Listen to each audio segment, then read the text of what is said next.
was at a family gathering when my mom asked, "Are you excited to turn 23?" My entire body tensed up. You see, every generation in my family, someone dies on their 23rd birthday. First it was my great-grandfather, then my grandmother's sister, then my mom's cousin. I'm not superstitious, but no one had a good explanation for it. Fast forward 3 months later, and I was walking to work when a car jumped the curb right where I'd been standing seconds before. That night at 2 a.m., I couldn't sleep and Googled my family history, and found 7 deaths that all happened at age 23. I went to visit my great-aunt Helen, the only one still alive who remembered the older ones. But the second I mentioned the deaths, her face froze. "Why are you digging into this?" she asked, not looking at me. I told her my birthday was coming up and she finally turned around, her face pale. "They all died between 3 and 4 in the afternoon," she whispered. "We stopped having birthday parties because of it." She wouldn't say anything else. And when the day finally came, I told everyone I wanted to be alone and deadbolted the door. The morning of my 23rd birthday, I sat on my couch watching the clock. 10 a.m. passed, then noon. At 2:30, I was actually starting to relax, thinking maybe I was being ridiculous. At 2:47, someone knocked on my door. I figured it was UPS with a package, so I looked through the peephole. "Who is it?" I called through the door. "I'm looking for Carolyn," he said, and his voice was flat, emotionless. "Wrong apartment," I said. "There's no Carolyn here." I started to move away from the door, but he knocked again, harder. "Please, I know she's in there. I need to speak with Carolyn." My hands were sweating as I put the chain on and opened the door just a crack. The moment he saw me, his jaw dropped. "Your eyes," he said, stepping closer. "You have Carolyn's eyes." His right hand was in his coat pocket, and I could see the outline through the fabric. "You're going to tell me where Carolyn is," he said, and I slammed the door so hard the walls shook. "Boom, boom, boom!" He started slamming his fist against the door. "I know you're in there. I can wait. You have to come out eventually." I called 911, barely able to hold my phone steady, and told them someone was trying to break in. Another slam, and the chain lock ripped partially out of the frame, screws clattering to the floor. The pounding continued as I talked to the dispatcher, but the second we both heard sirens approaching, it stopped. Complete silence. The cops found nothing. No fingerprints on the door, and none of my neighbors saw anyone in the hallway. They looked at me like I was having a breakdown. I spent the rest of my birthday in that barricaded apartment, jumping at every sound, but nothing else happened. I survived. Up until the day of my sister's 23rd birthday, I actually thought I'd broken whatever sick pattern this was. I stopped taking medication after that, thinking it was why I'd been so paranoid over nothing. When me and my sister were planning her birthday party, I told her about my experience and we laughed about how crazy I'd been. I was in a meeting when my mom called. I finally stepped out to answer and she was sobbing so hard I couldn't understand her. "Mom, can you hear me? Your sister, she collapsed at work. Turns out she had a brain aneurysm. They pronounced her dead at 3:23 p.m. on her 23rd birthday. At the funeral, none of my relatives would look me in the eye. My aunt pulled me aside and said my sister had mentioned getting weird emails the week before, someone asking about someone named Carolyn, but she'd thought it was spam and deleted them. I instantly knew that it was supposed to be me. Fast forward a year later to her 24th birthday. I was alone at the cemetery at 3:23 p.m. when I heard footsteps behind me. "You're the one who survived," the woman said. She knew about the man at my door, knew about Carolyn, knew everything. And when she finally explained what was going on, everything clicked. She pulled out an old photo from her pocket and handed it to me. And there was my mom, younger, with darker hair, standing next to this woman. On the back, someone had written, "Carolyn and Luna, 1999, in faded blue ink." My legs felt weak as she started explaining that Carolyn was my mom's real name before she changed it 24 years ago. She'd been running from someone dangerous, someone who wanted her dead for what she did to him. The curse wasn't some family mystery or bad luck. It was a man who'd been hunting our family for decades. He was killing us at 23 because that's the exact age my mom was when she ran away and started her new life. My stomach turned as the pieces fell into place, my sister dying for something that happened before we were even born. The woman introduced herself as Luna Carver, said she was my mom's best friend back then, the one who helped her disappear. She helped create all the fake documents, found her a new town to live in, taught her how to become someone else completely. Luna pointed to the graves around us and said the man at my door on my birthday was probably Seth Robertson. He was a private investigator, the real threat paid to track down family members who might lead back to Carolyn. She'd been watching our family for years, trying to protect us without revealing herself or bringing more attention to us. She showed me photos on her phone of a man in his 40s with gray hair outside my apartment building. "That was Seth," she said, and he'd been following me for weeks before my birthday, learning my schedule. I left the cemetery right then and drove straight to my mom's house, my hands shaking so bad I could barely grip the wheel. The whole drive I kept thinking about my sister, how she died for nothing, for someone else's past. When I got there and knocked on the door, Mom opened it and saw my face and just knew. I held up the photo Luna gave me and watched her face go completely white. "Where did you get that?" she whispered, and I pushed past her into the house. I told her I knew about Carolyn, knew about everything, and she started crying, begging me to let it stay buried. She kept saying it was better if I didn't know, that knowing would only make things worse for everyone.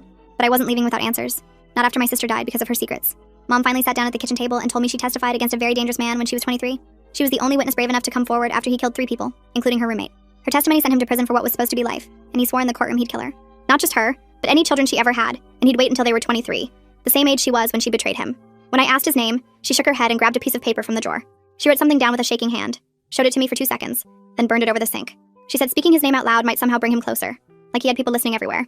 She thought changing her name and moving across the country would be enough to keep us safe from him. She'd been so careful for so many years, never posting photos online, never joining social media, always paying cash. But somehow they found us anyway, and now my sister was dead because of it. I suddenly understood why Great Aunt Helen had been so scared when I asked about the family deaths. She knew Mom's real identity, knew about Carolyn, and that made her a target too. All those relatives who died at 23, they were the ones who knew the truth about where Carolyn went. Someone had been systematically eliminating anyone who could reveal Mom's new identity and location over the years. Luna came to the house an hour later with a folder full of newspaper clippings about the original trial. The headlines were from 1999, talking about a brutal triple murder and the brave young woman who testified. The man my mom testified against had been convicted of multiple murders, but got out on a technicality after 15 years. Some evidence had been mishandled, and his expensive lawyers found a way to get the whole thing thrown out. He walked out of prison 5 years ago with his fortune intact and started his revenge plan immediately. Luna explained he'd been using his wealth to hire people like Seth Robertson to track down everyone connected to the trial. They'd find family members, follow them, learn about their children, and wait for the perfect moment to strike. The deaths in our family weren't coincidences or accidents. They were targeted hits made to look natural. The car that jumped the curb when I was walking to work, the brain aneurysm that killed my sister, all of it was planned. Mom broke down completely and admitted she'd been getting threatening messages for months before my sister died. Anonymous emails with old photos of her as Carolyn, text messages from random numbers saying they knew where she lived. She thought if she ignored them and didn't engage, they'd give up and move on to someone else. She never imagined they'd go after us kids, thought the threats were just to scare her into running again. But she was wrong, and now my sister was dead, and I was supposed to be dead too. My whole body was shaking as I stood there in Mom's kitchen looking at her crying at the table. I wanted to scream at her for keeping this secret, for not warning us, for letting my sister walk around not knowing she was in danger. My fists were clenched so tight my nails dug into my palms. Luna must have seen how mad I was because she stepped between us and put her hand on my shoulder. She told me that warning us might have made things worse, that these people watch for any sign their targets know about them. Mom had gone to a security expert years ago who told her the best thing was to act normal, never let on she knew about the threats. The expert said if she told us kids, we might panic or do something that would tip them off and make them strike faster. I pushed past Luna and grabbed Mom's laptop from the counter. My fingers flew across the keyboard as I logged into my sister's Facebook account, using the password she'd given me years ago. Luna leaned over my shoulder as I scrolled through her messages from the weeks before she died. There it was in her message requests. Someone named Marcus Henderson saying he was researching our family tree for a genealogy project. My sister had replied to him 3 weeks before her birthday, sending him photos of our family reunions and telling him about where we lived and worked. The profile picture was some random old man, but Luna said it was probably Seth Robertson using a fake account. She pulled out her own laptop and started showing me website after website where our information was just sitting there for anyone to buy. Property records showed Mom's address and how much she paid for the house. Voter registration had our full names and birthdays. Those stupid people finder sites had our phone numbers and email addresses and even listed our relatives. Every time we updated our LinkedIn profiles or posted on Instagram, we were basically drawing them a map straight to us. Luna opened another folder on her computer and my stomach dropped. She had medical reports from 3 other families connected to the original trial. Families where young people died from sudden brain bleeding or organ failure. The symptoms matched what happened to my sister perfectly. There was this drug that could trigger bleeding in the brain if you had certain genes, and it broke down in the body so fast that normal toxicology tests wouldn't find it unless you knew exactly what to look for. My hands were shaking as I read about a girl in Ohio who collapsed at her job just like my sister, another one in Texas who died during her birthday dinner. Luna had been tracking these deaths for years, building evidence that they weren't natural. We drove to the police station that afternoon with a box full of Luna's files and printouts. The detective listened to us for about 10 minutes before holding up his hand.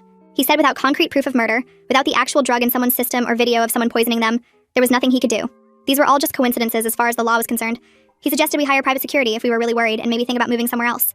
Mom slammed her hand on his desk and said she wasn't running anymore. She'd been running for 20 years, changing her name, never staying in one place too long until she met my dad and decided to try for a normal life. She was tired of being scared every time someone knocked on the door or a car drove by too slow. But even as she said it, I could see her hands shaking and her eyes were red from crying so much since my sister died. Luna made a call from the parking lot, and 20 minutes later, we were sitting in a coffee shop with Samuel Gates. He was this older guy in a fancy suit who specialized in stalking cases and witness protection issues. He took notes while we talked and said he'd start working on restraining orders right away, but he was honest that they were basically just pieces of paper. If someone was determined enough to kill people and make it look natural, a court order wasn't going to stop them. He said we needed to document everything, save every email and message, record any strange encounters. That night, my phone rang from a blocked number. I almost didn't answer, but something made me pick up. For a few seconds, there was just breathing on the other end. Then a man's voice said 2 words before hanging up. Carolyn's daughter. My whole body went cold. They knew exactly who I was now. The next morning, a van pulled up and 2 guys started installing cameras on every corner of Mom's house. We changed all the locks to these heavy-duty ones that couldn't be picked. The security company put sensors on every window and door that would alert us if anything opened. But even with all that, I couldn't shake the feeling that someone was watching us. Every car that slowed down as it passed made my heart race. Every person walking their dog could be someone gathering information. Every delivery driver could be another investigator in disguise. Samuel called us a week later with more bad news. He'd been digging into the financial side and discovered the man who wanted us dead had been using cryptocurrency to pay people like Seth Robertson. The money moved through so many digital wallets and exchanges that it was basically impossible to trace. He'd learned from his mistakes in prison, studied how to hide his tracks better. There were no bank records to subpoena, no paper trail to follow. The payments could be coming from anywhere in the world and going to anyone with a Bitcoin wallet. 3 days later, Mom asked me to come over and said she needed to show me something important. She took me to her bedroom closet and moved a pile of old sweaters to reveal a small safe I'd never seen before. Her hands shook as she entered the combination and pulled out stacks of cash wrapped in rubber bands, maybe $30,000 total. She'd been putting away money for 15 years, $20 here, $50 there, always cash from grocery money or selling things online, preparing for the day she might have to run again. She pushed the stacks toward me and told me to take it all and disappear before they found me too, but I pushed it back and said I wasn't leaving her alone to face this. Luna came by the next morning with 3 banker's boxes she'd been keeping in a storage unit across town. She spread photos across Mom's dining table and I felt sick looking at them, because there was Seth Robertson at the grocery store 2 blocks from our house 3 weeks before my sister died. Another photo showed him at the coffee shop where my sister went every morning before work. Luna had been following him for months, documenting everywhere he went, building evidence that he was stalking our family. But when she'd taken everything to the police, they said photos of someone shopping weren't proof of anything illegal. She pulled out more files and showed us newspaper clippings from 3 other families who'd been connected to the original trial as witnesses or jury members. The Hendersons in Michigan lost their daughter at 23 to a sudden heart attack, even though she was a marathon runner with no health problems. The Washingtons in Georgia had their son die in a freak accident at work when a shelf collapsed on him on his 23rd birthday. 2 families had already lost kids, and Luna said there was at least 1 more family out there still being hunted. I found the Henderson family on social media and sent them a message explaining who I was and asking if we could talk. Their response came within an hour, and we set up a video call that afternoon where they told me they'd hired a company called Executive Protection Services that specialized in keeping people safe from stalkers and had former FBI agents on staff. They'd been paying $8,000 a month for 2 years to have security check their house every day and follow their remaining kids to the school and work. The dad had to take a second mortgage on their house, and the mom was working 3 jobs, but they said it was worth it because their other kids were still alive. Mom finally sat down with me and Luna that night and told us everything about the trial she'd been avoiding talking about for 20 years. Her roommate Jennifer had been dating this man who seemed charming at first, but got more controlling over time, and when Jennifer tried to break up with him, he showed up at their apartment with a knife. Mom was hiding in the bedroom closet and heard everything. Heard Jennifer begging for her life, heard the sounds that still gave her nightmares. And when the police came, she was the only witness willing to testify because everyone else was too scared of what his family might do. She spent 3 years in witness protection, living in different motels and safe houses before deciding she couldn't live like that anymore and wanted to try having a normal life with a new identity. Samuel called us the next day saying he'd found something in federal law that might help us, because if we could prove a pattern of ongoing harassment and threats across state lines, it became a federal crime that the FBI would have to investigate. He set up a shared online folder where we started uploading everything. Every weird phone call. Every time we saw someone watching the house. Every car that followed us for more than 2 blocks. Building a paper trail that couldn't be ignored. 2 days later, I opened my email and found a message with no subject line from an address that was just random numbers and letters.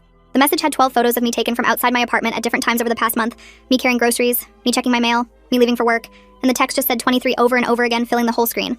I forwarded it to Samuel, and he said it was good evidence but also meant they were escalating their intimidation tactics, and we needed to be more careful. Luna had been doing her own investigation and discovered Seth Robertson had been using the name Mike Junn to get a job at Quick Ship Delivery Service 6 months ago, the same company that delivered packages to our neighborhood every day. She'd followed him on his route and watched him slow down outside our houses, taking photos with his phone, learning when we were home and when we left for work. We decided to confront him the next morning when he showed up for his shift at the delivery warehouse. Mom stayed in the car while Luna and I walked up to him as he was loading his truck, and Luna said we knew who he really was and what he was doing. He stopped loading boxes and turned around with this calm smile on his face like he'd been expecting us. He said we couldn't prove anything, and even if we could, his employer was very patient and had all the time in the world to wait for the right opportunity. He told us we could watch our backs every second of every day, but eventually we'd make a mistake, get comfortable, forget to check the locks, and that's when they'd finish what they started. Luna was recording everything on her phone, but he didn't seem to care. Just got in his truck and drove away like we'd been discussing the weather. That night around 2 in the morning, I heard glass breaking and ran outside to find my car window smashed and a photo lying on the driver's seat. It was a picture of my sister's grave with fresh flowers on it. Flowers I hadn't put there, and someone had written on the back that they could get to us whenever they wanted, that we were just postponing the inevitable. Mom spent the next 3 hours on the phone with the U.S. Marshal Service trying to get back into witness protection. I sat next to her listening to her voice get more and more desperate as they transferred her from one office to another. She kept explaining about the threats in the photo and my sister's death, but they kept saying the same thing. Once you leave the program voluntarily, you can't come back unless there's a new credible threat to your life that meets specific criteria.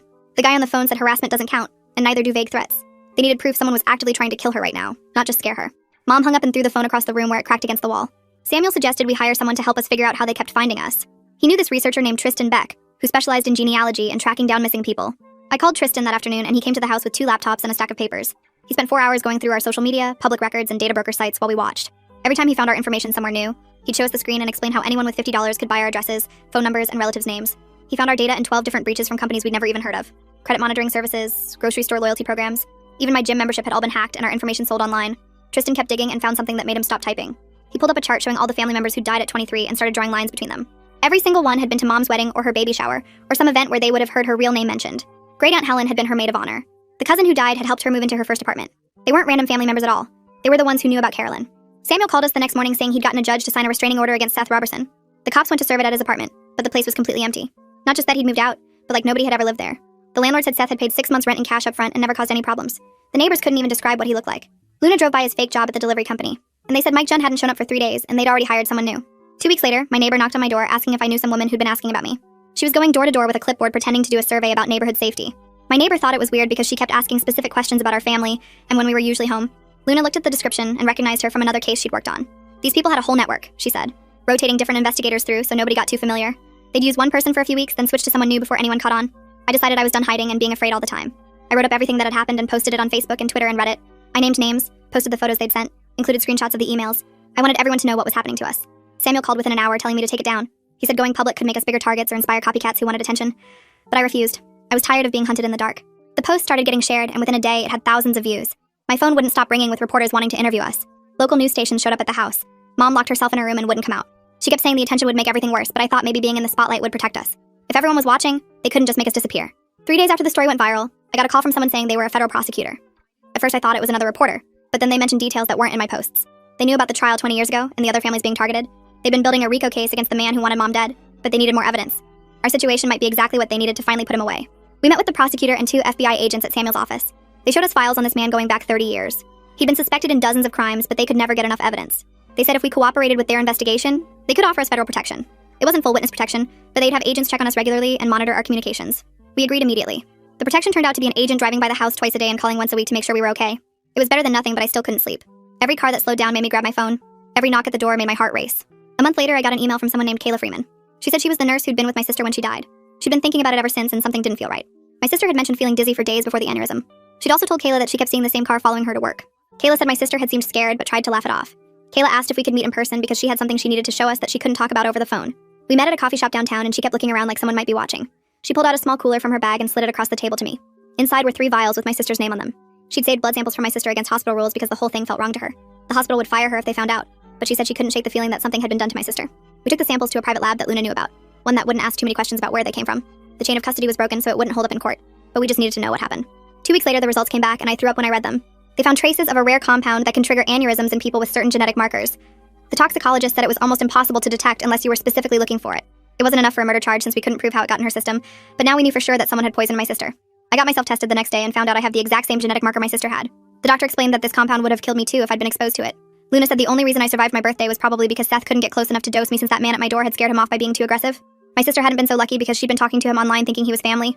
Luna started making calls, and within a week she'd set up a meeting with other people whose families had been targeted by the same man over the years. There were 12 of us in that first meeting, all survivors or family members of victims. One woman had lost her brother 10 years ago to a supposed heart attack at age 32. Another guy's father had died in a car accident that the cops said was mechanical failure, but he'd always suspected something else. We started meeting every week, sharing information and watching out for each other. One of the survivors, a woman whose daughter had been killed 5 years earlier, told us how she'd fought back. She'd hired a forensic accountant to dig into the man's finances and found multiple shell companies he was using to hide money. She'd reported everything to the IRS and got several of his businesses audited. It didn't stop him completely, but it cost him millions and slowed him down for a while. She gave us the accountant's contact information and said he'd help us for free since he hated what this man had done. Mom was falling apart from the stress, so I found us a therapist who specialized in stalking victims. The first session, Mom just cried for the entire hour while I held her hand. The therapist gave us safety plans to follow, like varying our routes, checking our cars for trackers, and setting up code words with trusted friends. She taught us breathing exercises for the panic attacks and helped us understand that the constant fear we felt was normal given what we were going through. We started going twice a week, and slowly Mom started sleeping more than 2 hours a night. Samuel called with bad news about the federal case. The witness who was supposed to testify about the man's money laundering had disappeared 3 days before the grand jury. His apartment was cleaned out and his phone was disconnected. The prosecutor thought he'd either been paid off or scared into running. Samuel said this showed how much reach the man still had even with the feds watching him. Without that witness, the RICO case was weaker, but not dead. I signed up for self-defense classes at a gym Luna recommended. The instructor was a former cop who'd worked stalking cases and understood why I was there. I learned how to break holds, where to strike to disable someone, and how to use everyday objects as weapons. I also got licensed to carry pepper spray even though I knew it wouldn't stop someone really determined. Still, having it in my pocket made me feel less helpless when I had to leave the house. Through the support group, we found out Mom's old witness protection handler had retired to Florida 5 years ago. One of the other members knew someone who knew someone and got us his number. When we called him, he remembered Mom immediately and said he'd always worried about her after she left the program. He couldn't officially help us since he was retired, but he agreed to meet us off the record. We flew down to Florida and met him at a beach bar where no one would recognize us. He looked older, but his eyes were still sharp and constantly scanning the room. He told us the program had flagged Mom's case as high risk even back then, but she'd insisted on leaving once the man went to prison. He gave us a crash course in disappearing properly if things got worse. Burn all your credit cards and only use cash. Never use your real name for anything. Cut all contact with everyone from your old life. No exceptions. Get a burner phone and replace it every week. Never stay in one place more than a few days. Change your appearance completely. Gain or lose weight. Dye your hair. Wear different style clothes. Delete all social media and never post photos anywhere. He made us practice the plan, going through each step until we could do it without thinking. Mom memorized the list of documents we'd need and I figured out escape routes from our house, my work, and anywhere else we went regularly. We opened new bank accounts under Mom's maiden name and started keeping cash hidden in different places. The handler said we might never need to run, but if we did, we'd have maybe an hour before they realized we were gone and we needed to make that hour count. 3 days later, Luna called me at work with news that made me drop my coffee mug.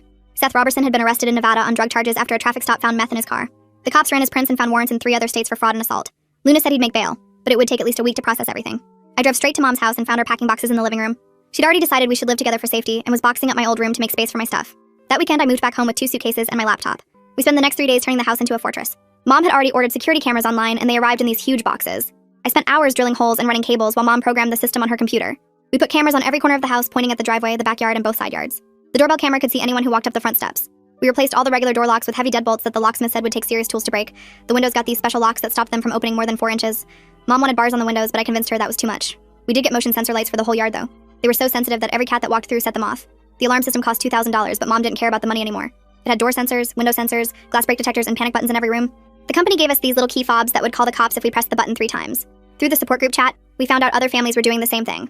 One family in Ohio had spent $10,000 on security upgrades. Another family in Texas had moved to a gated community with armed guards. Everyone was sharing what worked and what didn't. Someone suggested we pool money for shared resources, and within 2 days we had 15 families contributing. The fund helped pay for security systems for families who couldn't afford them. It also paid for a lawyer to give us all legal advice about restraining orders and self-defense laws. One woman used the fund to move her family to a safer neighborhood after someone broke into their garage. A week after the fund started, I got an email from a journalist named Julia Richmond. She'd been investigating the original trial for a documentary and found some disturbing patterns. She wanted to meet in person, but only in a public place. We met at a busy coffee shop downtown, where she showed me a folder full of death certificates. 7 people who were supposed to testify at the original trial had died before they could take the stand. 3 car accidents, 2 suicides, 1 drowning, and 1 unsolved murder. The dates were spread over 2 years, but Julia had connected them all to the case. She had police reports showing that investigators had questions about every single death but couldn't prove anything. One witness had called the cops the night before he died saying someone was following him. Another had left a note saying she was scared but didn't say of what.